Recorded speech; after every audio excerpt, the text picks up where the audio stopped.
So students, this is Vikrant and I am here to teach you inverse trigonometric functions. और खासकर मैं आप लोगों को बता देता हूँ, मैं जो 100 में 100 लाने वाला स्टूडेंट्स है उसके साथ बेसी नहीं देता हूँ, लेकिन जो 20 मार्क्स 100 में 20, 100 में 10 लाने वाले हैं उनका साथ में ज़्यादा देता हूँ। मेरा मेन मोटिव है स्टूडेंट्स को आगे बढ़ाना। जो 100 मार्क्स लाने वाले हैं उन लोग कोई से भी टीचर से पढ़ के 100 ही लेके आएंगे, लेकिन जो 20-30 लाने वाले हैं उन लोग शायद मेरे से पढ़ के 60-70 लेके आ सकते हैं। तो इसीलिए प्लीज आप लोग इसमें ध्यान दीजिएगा। ये बहुत ही सिंपल सा चैप्टर है और डरिएगा तो भूल से भी मत कि यहाँ ट्रिग्नोमेट्री आ गया है, साइन कॉस टैन ये सब आ गया है। ये बहुत ही सिंपल सा चैप्टर है। तो मैं स्टार्ट कर रहा हूं आपके साथ में इनवर्स ट्रिग्नोमेट्रिक फंक्शंस।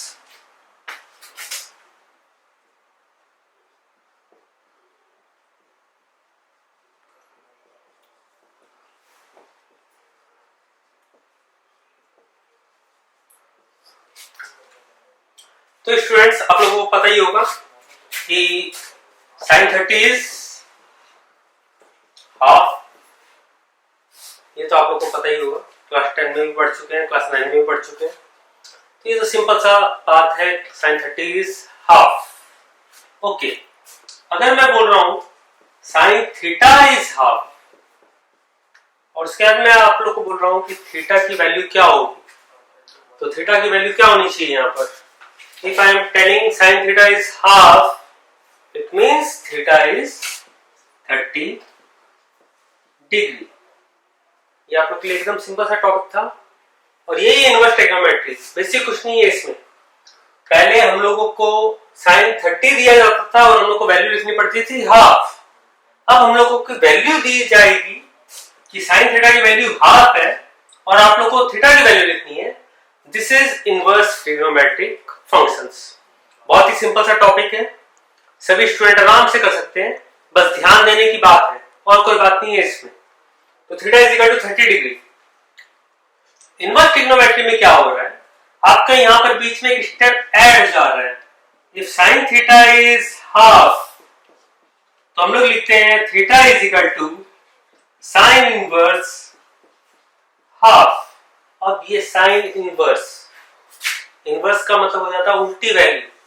आप लोगों को अगर कोई चीज को वैल्यू पता है, उसको अगर आपको उल्टा करना है तो उसको हम लोग बोलते हैं इनवर्स। ये एक सिंपल सा लॉजिक है। तो यहाँ पर बस एक स्टेप आपका बढ़ जा रहा है, इसको बोलते हैं साइन इनवर्स हाफ।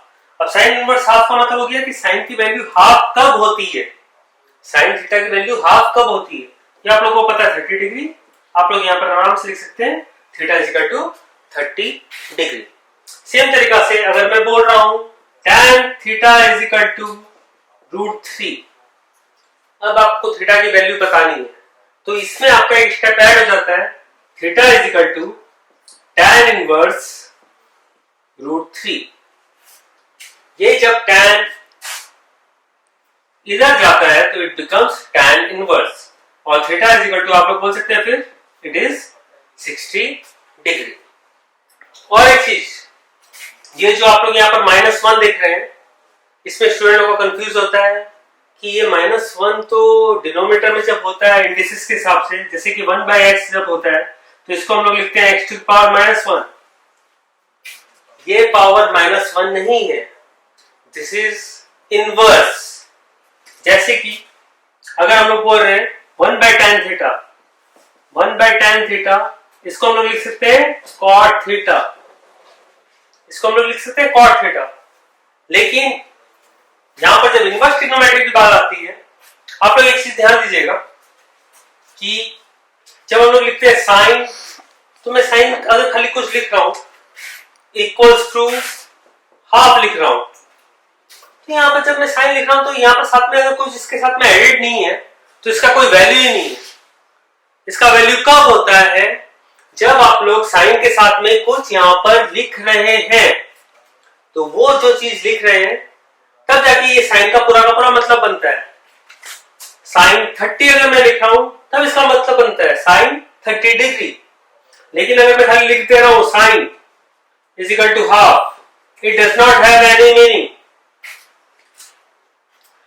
30, ये पूरा का पूरा अगर मैं लिख रहा हूं तो साइन का कुछ मतलब बनता है, ये 30 डिग्री का कुछ मतलब बनता है। अगर मैं साइन को अकेले लिख दूं और 30 डिग्री को अलग लिख दूं तो इसका कोई मतलब नहीं बन रहा। तो अगर आप लोगों को ये चीज ध्यान रखना है कि अगर ये साइन 30 लिखा हुआ है और अगर मैं इसको इधर लेके जाना चाह रहा हूं तो ये हो सकता है 1 = 1/2 साइन 30। अगर मैं इस पूरे को यहां लेके जा रहा हूं तो ये डिवाइड में यहां चला जाएगा।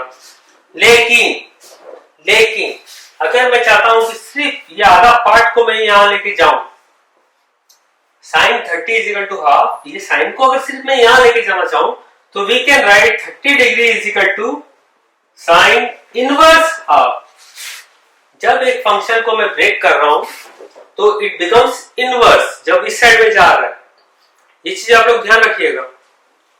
ये बहुत स्टूडेंट लोग के मन में कंफ्यूजन भी होता है कि 1/tan θ = cot θ, so we can write 1/tan θ = tan⁻⁻1 θ according to indices, क्योंकि डिनोमिनेटर से जब न्यूमरेटर में आ रहा है तो it will become power 1 to -1, but this is wrong. It's all about trigonometry. ये इसका मतलब अलग है और इसका मतलब अलग है। It means tan inverse theta, और ये 1/tan θ we can write it as cot θ अगर हमको इनको न्यूमरेटर में लेके जाना है। या फिर दूसरा ऑप्शन अपने पास में ये भी है, we can write it as tan θ to the power whole to the power -1। ये आप लोगों के पास दूसरा ऑप्शन है जो कि हम लोग कभी भी यूज नहीं करते हैं। tan θ को हम लोग कभी भी ऐसे नहीं लिखते हैं, tan θ whole to the power -1। इसका कोई लॉजिक ही नहीं बनता है, ना ही कोई न्यूमेरिकल्स में, और ऐसे भी कभी भी नहीं। हाँ, 1/tan θ we can write it as cot θ। तो आप लोग को ये समझ में आ गया कि ये -1 कब लिख रहे हैं हम लोग। ये 1/tan θ = cot θ ये लिख सकते हैं, लेकिन 1/tan θ को tan⁻⁻1 θ नहीं लिख सकते, because it has a different meaning. It means tan inverse theta. It means tan inverse theta. अब इनवर्स का मतलब क्या होता है? यहाँ पर जो हम लोग यहाँ पर सॉल्व कर रहे हैं, इनवर्स का मतलब ये हो रहा है कि आप लोगों की कोई वैल्यू दे दी जाएगी और आप लोग को एंगल निकालना है। tan θ = √3, तो आप लोग बोल सकते हैं θ = 60 डिग्री। सबको बताइए θ = 60 डिग्री। आप लोग आराम से ये वैल्यू निकाल सकते हैं। तो इसी को बोला जाता है इनवर्स ट्रिग्नोमेट्री, कि the value is known, you have to find the angle, you have to find the angle, that is inverse trigonometric functions, as simple as that. इसमें कोई लॉजिक वाली बात नहीं है, आराम से आप लोग समझ सकते हैं ये चीज। तो अब हम लोग आते हैं, जो कि आप लोग ये एक्शन जो बुक है उसमें आप लोग ये चीज देखते हैं। स्टार्टिंग में जो एक्सरसाइज का जो फर्स्ट है उसमें ये सब दिया हुआ है कि sin θ = √3/2। आप लोगों को थीटा की वैल्यू निकालनी है, तो we can see θ = sin inverse √3/2। अब आप लोगों के माइंड में ये आना चाहिए कि साइन की वैल्यू √3/2 कब आती है, कौन से एंगल पे आती है। आप लोग बोल सकते हैं yes it is 60 degree, so we can say θ = 60 degree. हाँ, अब जो कि हम लोग सीनियर क्लास में आ चुके हैं, it's better not to write 60 degree, instead we can write π/3। ये तो आप लोगों को पता है कि एंगल को हम लोग पाई के टर्म्स में लिखते हैं। 60 degree we can write it as π/3। Pi की वैल्यू 180 डिग्री होती है, divide by 3 that is 60 degree. तो ये चीज क्लियर हो गया आप लोग का। अब ये फर्स्ट एक्सरसाइज में जो स्टार्टिंग के क्वेश्चन है ये सब आप लोग आराम से कर सकते हैं। इसके लिए आप लोग कोई प्रॉब्लम नहीं आनी चाहिए। क्वेश्चन नंबर 1, क्वेश्चन नंबर 2, इसके लिए आपको कोई प्रॉब्लम नहीं आनी चाहिए। हाँ, जो नेक्स्ट टॉपिक है उसमें आप अच्छे से ध्यान दीजिएगा कि एक इनवर्स का दूसरे इनवर्स के साथ में क्या रिलेशन है, साइन इनवर्स का कॉस इनवर्स के साथ में क्या रिलेशन है, tan इनवर्स का कॉट इनवर्स के साथ में क्या रिलेशन है, सेक इनवर्स के साथ में क्या रिलेशन है। It's a very simple logical thing. हम लोगों को पता है कि sin θ = परपेंडिकुलर बाय हाइपोटेनियस, जो कि हम लोग क्लास 9 में पढ़ा है। sin θ = perpendicular by hypotenuse, so θ = we can say sine theta sine inverse p by h. You can say theta is equal to sin inverse p by h. Same तरीके से हम लोग बोल सकते हैं cos theta is equal to base by hypotenuse. So theta is equal to cos inverse b by h. अब अगर आप लोगों को sin inverse x बोला गया हुआ हो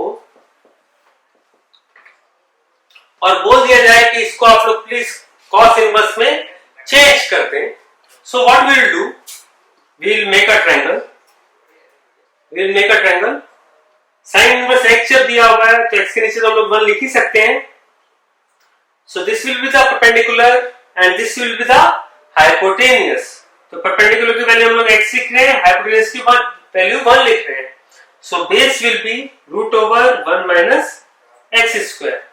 अब इसको अगर मेरे को cos inverse में कन्वर्ट करना है, so we can write cos inverse. cos का मतलब क्या होता है? base by hypotenuse. तो इसको हम लोग रख सकते हैं root over 1 minus x square by 1.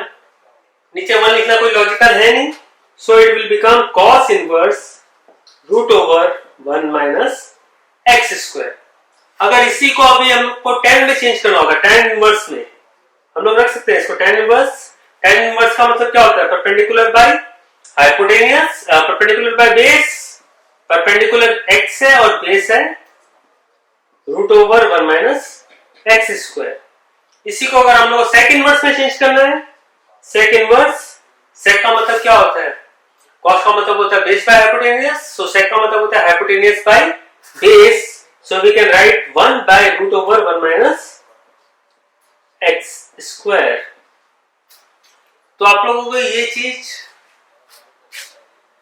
बहुत जरूरी समझ में आ जाना चाहिए कि कोई सा भी एक इनवर्स फंक्शन को we can change it into other trigonometric function just by making a right angle triangle at the rough work. ये आप लोगों के लिए एकदम सिंपल सा कॉन्सेप्ट होना चाहिए और ये समझने में दिक्कत भी नहीं आनी चाहिए कि अगर कोई सा भी इनवर्स दिया हुआ है, साइन इनवर्स हो, उसको अगर हमको cos इनवर्स में चेंज करना है या tan इनवर्स में चेंज करना है या sec इनवर्स में चेंज करना है, हम लोग क्या करेंगे, एक सिंपल सा एक ट्रायंगल बनाएंगे, राइट एंगल ट्रायंगल. हम लोग वहां से परपेंडिकुलर, बेस, हाइपोटेन्यूज जो भी हम लोग को दिया हुआ है उस हिसाब से हम लोग इसको चेंज कर सकते हैं. ये कोई डिफिकल्ट जॉब नहीं है. तो ये क्या होगा, कोई सा भी क्वेश्चन में हम लोग को जरूरत पड़ सकती है कि we have to change sine inverse into cos inverse. हम लोग अपने दिल से चेंज नहीं करेंगे, जब क्वेश्चन में रिक्वायर्ड होगा तो हम लोग चेंज करेंगे. और ये चीज आप लोगों को ध्यान में रहना चाहिए कि कोई सा भी एक इनवर्स फंक्शन को दूसरा इनवर्स फंक्शन में अगर चेंज करना है, so we have to make a triangle. It's a very simple thing, you can all do that. अब यहां से एक रिलेशन आ जाता है, जैसे साइन इनवर्स. मैं लिख रहा हूं sine inverse a by b. तो हम लोग बोल सकते हैं it is perpendicular, it is hypotenuse. It is perpendicular, it is hypotenuse. अगर हम लोग कोसेक को देखें तो कोसेक इनवर्स क्या होता है? Hypotenuse by perpendicular. तो साइन इनवर्स और कोसेक इनवर्स का रिलेशन जो था, साइन थीटा और कोसेक थीटा का जो रिलेशन था कि इट इज रेसिप्रोकल, सेम तरीके से इनवर्स का भी यही रिलेशन है.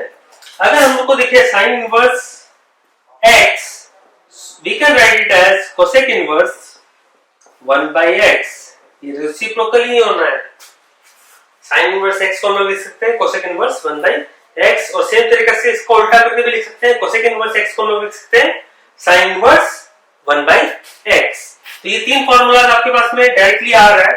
Number 1, number 2, cos inverse x, it can be written as sec inverse 1 by x, and third formula tan inverse x can be written as cot inverse 1 by x.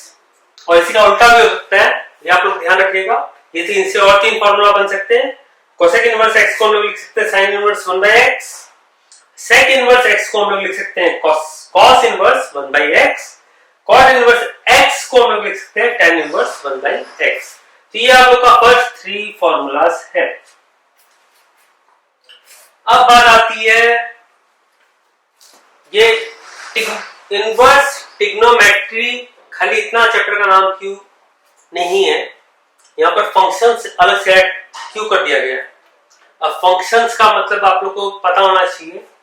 Functions का simple meaning, एकदम simple logical meaning, 1x cannot have 2y's। आप लोग a x की value put करेंगे तो y की दो values नहीं आनी चाहिए। अगर y की दो वैल्यूज आ रही हैं तो हम लोग बोल सकते हैं it is not a function, it is just a relation. Relation और फंक्शन में यही अंतर है कि x की एक ही y की वैल्यू आनी चाहिए। अगर एक x की वैल्यू कुछ पुट कर रहे हैं और y की दो वैल्यू आ रही है then it is not a function. जैसे कि स्टार्टिंग में जो मैंने एग्जांपल लिया था sin theta is equal to half. अब बहुत स्टूडेंटों को ये भी है कि हाँ चलो sin theta is equal to half, तो हम लोग बोल सकते हैं theta is equal to 130 degree, theta is equal to 30 degree and theta is equal to 150 degree भी हो सकती है। थीटा की वैल्यू 150 डिग्री भी हो सकती है बिकॉज सेकेंड क्वाड्रेंट में sin 150 की वैल्यू हाफ ही होती है, इट इज पॉजिटिव, तो उस सबसे वैल्यू आ सकती है। लेकिन हम लोग इनवर्स ट्रिग्नोमेट्री में इस वैल्यू को इग्नोर करते हैं और इस वैल्यू को ही सिर्फ लेते हैं, क्योंकि स्टार्टिंग में मैंने बताया इस चैप्टर का नाम है इनवर्स ट्रिग्नोमेट्रिक फंक्शंस। फंक्शंस का रूल ये है कि एक x की एक ही y वैल्यू हो सकती है, दो y की वैल्यू नहीं हो सकती है। तो इसीलिए इन लोगों ने क्या किया है कि यहाँ पर sin की वैल्यू, cos की वैल्यू, tan की वैल्यू, सब ट्रिग्नोमेट्रिक फंक्शंस की वैल्यू को इन लोगों ने लिमिट कर दिया है कि इससे बेसी नहीं हो सकती है, इससे कम नहीं हो सकती है। जैसे कि sin इनवर्स की वैल्यू, अगर sin थीटा की वैल्यू हम लोग बात करें यहाँ पर इनवर्स ट्रिग्नोमेट्रिक में, तो sin थीटा की वैल्यू हो सकती है हमारे पास में -90 डिग्री से पॉजिटिव 90 डिग्री तक। sin थीटा की वैल्यू हो सकती है हमारे पास में -90 डिग्री से पॉजिटिव 90 डिग्री तक, ताकि दो क्वाड्रेंट्स को इन लोग ले सकते हैं और बाद बाकी जो दो क्वाड्रेंट्स को इनको नहीं लेना है। सिर्फ -90 और +90 के बीच में इसकी वैल्यू हो सकती है, उससे इक्वल भी हो सकती है, लेकिन -90 से नीचे भी नहीं होनी चाहिए और +90 के ऊपर भी नहीं होनी चाहिए। tan थीटा की वैल्यू का भी सेम रूल है, -90 और +90 के बीच में ही होनी चाहिए। हाँ, cos थीटा का जो रूल है इट इज 0 to 180 डिग्री। अब ये मैं आपको कॉन्सेप्ट समझाता हूं कि ये वैल्यू इन लोगों को क्यों ली है। अगर हम लोग क्वाड्रेंट को डिवाइड करें, जो 4 क्वाड्रेंट्स है 0 डिग्री, 90 डिग्री, 180 डिग्री, इसको हम लोग 270 डिग्री भी बोलते हैं, और अगर हम लोग रिवर्स चले जाएं तो इसको हम लोग -90 डिग्री भी बोलते हैं। इस तरफ में होता है 90 डिग्री, इस तरफ में होता है -90 डिग्री। तो अब आप ये कॉन्सेप्ट को क्लियरली समझिए कि sin थीटा की वैल्यू अगर हम लोग को दी जाए क्वेश्चन में कभी भी, sin theta is equal to या तो पॉजिटिव x होगा या फिर नेगेटिव x होगा, इससे बेसिक कुछ नहीं हो सकता है, या तो पॉजिटिव आइदर नेगेटिव। तो अगर हम लोग को पॉजिटिव वैल्यू चाहिए, sin थीटा की वैल्यू पॉजिटिव हम लोग को पता है it is in first quadrant, sin theta की वैल्यू पॉजिटिव सेकेंड क्वाड्रेंट में भी होती है, लेकिन हम लोगों को यहाँ पे जो इनवर्स ट्रिग्नोमेट्रिक फंक्शन से बोला जा रहा है, so we have take positive value of only one quadrant. हम लोग को दो एंगल्स नहीं चाहिए, हम लोग को सिर्फ एक ही एंगल चाहिए, इसीलिए वी इग्नोर सेकेंड क्वाड्रेंट। हाँ, तो पॉजिटिव वैल्यू यहाँ पर हम लोग को फर्स्ट क्वाड्रेंट में आ गई। अब sin थीटा की वैल्यू नेगेटिव भी हो सकती है, हम लोग को पता है कि negative value it is in fourth quadrant as well as third quadrant. Third quadrant में भी नेगेटिव होता है, फोर्थ क्वाड्रेंट में भी नेगेटिव होता है। तो सिस्टम को अच्छे से रखने के लिए इन लोगों ने क्या किया, ये चीज को नजदीक में ले लिया गया। पॉजिटिव हम लोग ये क्वाड्रेंट को ले लेंगे, नेगेटिव ये क्वाड्रेंट को ले लेंगे, so it will become 90 and -90। इन दोनों के बीच का वैल्यू हम लोग को चाहिए, इसीलिए sin थीटा की वैल्यू का जो रेंज है that will be always between -90 degree and 90 degree. अब tan थीटा का भी सेम सिस्टम है। tan theta is positive in first quadrant and negative in fourth quadrant, इसीलिए इसका भी वैल्यू -90 और 90 के बीच में ले लिया गया है। अब अगर हम लोग बात करते हैं cos की वैल्यू की, cos थीटा की वैल्यू की, तो cos थीटा का आप लोग सिस्टम देखिए। cos theta it is positive in first quadrant, positive in first quadrant and it is also positive in fourth quadrant. cos की वैल्यू को अगर हम लोग देखें तो it is positive in first quadrant also and fourth quadrant also. लेकिन हम लोग को कोई एक पॉजिटिव चाहिए और एक नेगेटिव चाहिए। अगर नेगेटिव हम लोग को लेना है तो नेगेटिव सेकेंड क्वाड्रेंट में होता है cos का वैल्यू, इसीलिए इसका जो रेंज लिया गया है 0, 90, 180 और ये हो गया -90, इसीलिए इसका जो वैल्यू का रेंज लिया गया है it is between 0 to 180 degree. Positive भी हम लोग को मिल जाएगा और नेगेटिव भी मिल जाएगा और उससे बेसी हम लोग को वैल्यूज नहीं लेना है। तो ये चीज आप लोग ध्यान रखिएगा। साइन थीटा की वैल्यू -90 और 90 के बीच में होनी चाहिए, cos थीटा की वैल्यू 0 और 180 के बीच में होनी चाहिए और tan थीटा की वैल्यू -90 और 90 के बीच में होनी चाहिए। तो आप लोग के पास में ये यहाँ का एक रिजल्ट जो आप लोगों को मिल रहा है, ये एक रिजल्ट है जो आप लोग को ये ध्यान में रखना है। हाँ, और एक रिजल्ट नेगेटिव एंगल की अगर हम लोग बात करें या नेगेटिव वैल्यूज की बात करें, sine inverse -x it can be written as minus sin inverse x. Tan inverse minus x it can be also written as negative tan inverse x. हाँ, cos inverse minus x की अगर बात किया जाए तो cos inverse negative x is equal to 180 minus cos inverse x. तो ये तीन फॉर्मूला फिर आपके पास में आ रहा है। ये तीन फॉर्मूला अच्छे से याद कर लीजिएगा। ये जो इसकी वैल्यूज है ये याद कर लीजिएगा और ये जो तीन नए फॉर्मूलाज आपको मिल रहे हैं, sin inverse negative x is equal to negative sin inverse x, tan inverse negative x is equal to negative tan inverse x और cos inverse negative x is equal to 180 minus cos inverse x। ये वाले formula में थोड़ा सा ध्यान दीजिएगा, ये आप लोगों को सम्स में बहुत ज्यादा मिलेगा। जहां पर भी आपको दिखे cos inverse negative x, you can write it as 180 degree minus cos inverse x। तो आप लोगों को होप आप लोगों को ये चीज समझ में आ गया होगा और इसका जो नेक्स्ट जो टॉपिक है, इसके जो नेक्स्ट फॉर्मूलास है वो मैं आपके साथ में नेक्स्ट वीडियो में शेयर करूंगा। Till then goodbye and you can subscribe my channel so that if I upload any video you will get a notification and you can follow each and every chapter। मैं आपके साथ में हर chapter discuss करूंगा and सबके सब numerical solve करूंगा from the book S Chand mathematics written by OP Malhotra. तो आप लोग प्लीज ये चैनल को फॉलो कीजिए। हाँ, अगर कुछ समझ में ना आए तो प्लीज कमेंट में आप वो भी लिख दीजिए कि आपको समझ में नहीं आया। समझ में आया तो भी वो आप कमेंट में लिख दीजिएगा कि हाँ मुझे समझ में आया और आप प्लीज नेक्स्ट वीडियो अपलोड कर दीजिए। तो उससे क्या होगा, मेरा भी थोड़ा सा कॉन्फिडेंस लेवल हाई होगा और मुझे भी अच्छा लगेगा कि हाँ मेरी बात स्टूडेंट्स तक तो पहुंच रही है। और प्लीज अगर आपको ये चीज समझ में आ गई तो लाइक तो प्लीज कर ही दीजिएगा। Till then good bye.